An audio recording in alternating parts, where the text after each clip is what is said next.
अफगानिस्तान पर तालिबान का कब्जा हो चुका है। स्थिति ऐसी है कि वहां की आम जनता भी अब तालिबान के डर से देश छोड़कर भाग रही है। लेकिन इसी बीच भारत में कुछ लोग अब तालिबान का समर्थन भी करने लगे हैं।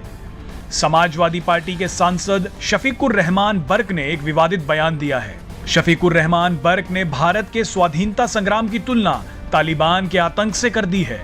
उत्तर प्रदेश के संभल से समाजवादी पार्टी के सांसद बर्क ने कहा कि तालिबान अपने देश की आजादी के लिए लड़ रहे हैं और अफगान लोग उनके नेतृत्व में आजादी चाहते हैं। बर्क ने कहा, जब भारत ब्रिटिश शासन के अधीन था तब हमारे देश ने आजादी के लिए जंग लड़ी। अब तालिबान अपने देश को आजाद करना और चलाना चाहता है। तालिबान वह ताकत है जिसने रूस और अमेरिका जैसे मजबूत देशों को अपने मुल्क में जमने नहीं दिया। हमारा देश जब अंग्रेजों के कब्जे में तो सारा हिंदुस्तान आज़ादी के लिए लड़ रहा था।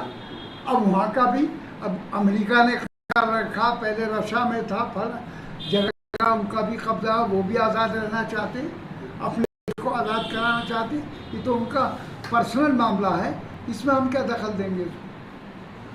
नहीं, जैसे ये एक चल रहा है पूरे 2 दिन से कि तो कट्टरपंथी सोच है वो भाई, वो अपने देश को आज़ाद करने के लिए तालिबान के ज़रिए से, वहाँ तालिबान एक ताकत है और वो उसने अमेरिका को के पाँव नहीं जमने दिए, रशिया के नहीं जमने दिए। जब भी कोई किसी तो बहरहाल वो अपने देश को खुद चलाना चाहते हैं, अपने तौर पर चलाना चाहते हैं। अफगानिस्तान में उथल पुथल के बीच AIMIM के चीफ असदुद्दीन ओवैसी ने तालिबान से बातचीत की वकालत की और पूछा, मोदी सरकार की नीति क्या है। एक बार बयान सुनिए। अफगानिस्तान में भारत ने अफगानिस्तान के रिकंस्ट्रक्शन के लिए $3 बिलियन वहाँ पर रिकंस्ट्रक्शन के लिए हमने वहाँ पर इस्तेमाल किया।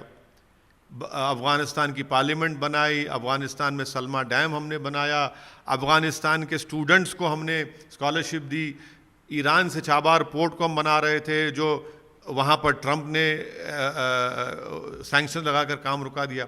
मगर 7 साल मोदी सरकार, 10 साल मनमोहन सिंह की सरकार और अटल बिहारी वाजपेयी की सरकार के भी आप 3 साल उसमें शामिल कर लीजिए, और हमारा एयरक्राफ्ट वहाँ पर भारत से उसको हाईजैक बनाकर हॉस्टल ले जाकर कंधार में रखते हैं। 7 साल में क्या किया आपने बताइए? क्यों नहीं हमने इनफॉर्मल या अनऑफिशियली तालिबान से हमने क्यों नहीं बात की? आपने क्या किया बताइए? आज पूरे सिक्योरिटी एक्सपर्ट्स ये कह रहे हैं कि अल-कायदा और आइसिस सीरिया से, इराक से अपने रिक्रूटमेंट के बेसिस को शिफ्ट कर रहे हैं अफगानिस्तान को अनगवर्नड स्पेसेस में। दूसरी बात यह है कि वही सिक्योरिटी एक्सपर्ट ये भी कह रहे हैं कि जैश ए मोहम्मद अफगानिस्तान में हेलमंड प्रोविंस में वहाँ पर अपना काम शुरू कर दिया। वही सिक्योरिटी एक्सपर्ट्स ये भी कह रहे हैं कि अमेरिका जैसे सुपर पावर को 3000 अपने मरीन्स को उतारना पड़ा सिर्फ अपने एम्बेसी स्टाफ को निकालने के लिए। तो ये तो हम क्या कर रहे हैं? तो हमारा सवाल मोदी सरकार से है। और ख़ुद आपके नेशनल एग्जीक्यूटिव कमेटी के एक मेंबर ने ट्वीट कर दिया कि हमारे भारत के 3 पड़ोसी मुल्क एक होकर भारत पे हमला कर सकते हैं। मैं उनका नाम डेलिबरेटली नहीं लेना चाह रहा हूँ। ये बताएं आप क्या करने जा रहे हैं?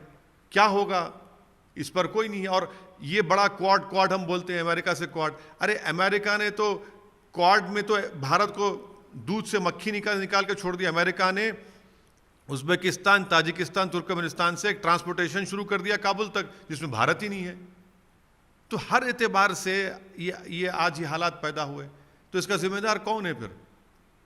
क्या हमने $3 बिलियन जो इन्वेस्ट किया रिकंस्ट्रक्शन के लिए, क्या उसका हम भारत को फायदा मिला? अभी तक कुछ नहीं मिला। सर, जो लोग वहाँ फंसे हैं, यकीनन सबसे बड़ी प्रायोरिटी सरकार की ये भी है, जो हम सुन रहे हैं, अच्छी भी चीज़ है कि जो हमारे एम्बेसी के स्टाफ हैं, जो भारत के नागरिक हैं, उनको निकालना है, ज़रूरी निकालना, और हमको निकालना ज़रूरी है। वो फंसे हुए हैं।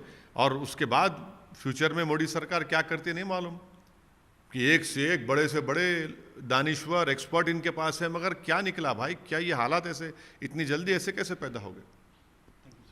Presenting V News app, available on Google Play and App Store. Download it now.